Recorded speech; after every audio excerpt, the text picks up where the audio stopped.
dhacdo xanuun badan oo ku dhacday mid ka mid ah maxaabiistii laga soo sii daayay Itoobiya.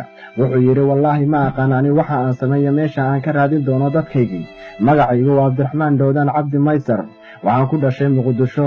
Waxaan ka baxay dugsiga sare ee Banaadir 8-maadkii anigoo baranaya kulliyadda cilmiga dhaqaalaha ee jaamacadda Gahayr. Iyagana harsan tahay wax ka yar sanad ayay dawladdu burburtay.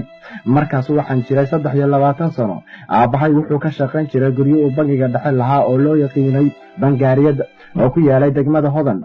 Ciidana waxay ku noolaayeen degmada Xamarweyne. Bilowgii 1991 maalin ka mid ah oo jooga jaamacadda ayaan hal mar maqlay xukunka madaafiicda iyo daryaanka rasaasta ee qoryaha fudud. Waxaan dareemay in xamar la soo galay. xabaddu ka socoto madaxtooyada suurtagalna ahayn inaan aado xaafadayda maadaama aan la mari karin jidka Makka al-Mukarrama oo ah marinka xaafadayda. Waxaan go'aansaday inaan la qaxo dad cararayay 6 bilood oo aan ku sii hakanayay hadda meel dhexbartamihii 1991 ayaan waxaan gaarnay Liimay oo aan uga sii gudubnay Raaso ilaa aan gaarno Diradhawa. xilligaas waddanka Itoobiya aad u kacsanaa waxaana xukunka laga tuuray keligii taliyihii Mengiste. waxaana ka socday raaf dadka loogu tuurayo xabsiyada. 7 habeen markii aan saxay Diradhawa habeenkii ku xigay xilli maqrib ah ayaa la idafay. waxaana ii kaxaystay ciidan wata gaari jeeb ah. waxaa la ii geeyay degmo 200 kiiloomitir aan u maleynayo inay u jirto Diradhawa oo la yiraahdo Awaash. waa godkayga lumiyay mustaqbalkayga.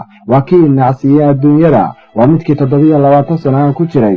waa kii aan galay anoo 23 sano jir ah kana soo baxay anoo 50 sano jir ah. xabsigaas waxaa ku xidhnaa maxaabiis aan ku qiyaasay 4600.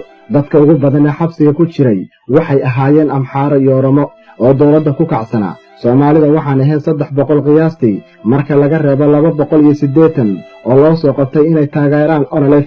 inteena kale waxaan ahayn reer Soomaaliya. runtii ma qiyaasi karo nooca uu u yeelay xabsigaas. waxa uu ahaa god hoostiisa oo ay adag tahay sida aad ku aragto qoraxda ama iftiin. naxariista kaliya ee xabsigaas ka heli karto waa inaad cuntaa hal waqti oo cambuulo galley ah. waxaa igu murugo badneed markii xabsiga layga soo daayay anoo xiran 27 sano. maxaa yeelay maanan aqoon meel aan u raadiyo aabbaha iyo hooyaday iyo 6 walaalo oo ila dhashay. alla murugo badnaa waxaa la ii qaatay inaan iska dhinto. markaan xamar ka soo tagay hadda aan kula hadlayo waan ooyay waana farxay. waxaan u ooyay farxad aan u qabo dhulkayga iyo aragtida ra'iisul wasaaraha isoo daayay oo ah nin dhalinyaro ah oo naxariis iyo damqasho leh. waxaana ku farxay jaceylka dadkeena isjecel yihiin iyo sida macaan ee naloo soo dhaweeyay. wallaahi ma aqaan ani waxa aan sameeyo meesha aan ka raadin doono dadkaygii. alla ciil badana maanta aqoonteedii iyo dadkaygii midna ma hayo oo waxaan ahay jaahil gablan ah. kaliya waddada ii furan waxa weeye inaan samro oo aan badiyo taqwada leh. walaal macaan maanta kaama rabo lacag iyo hanti.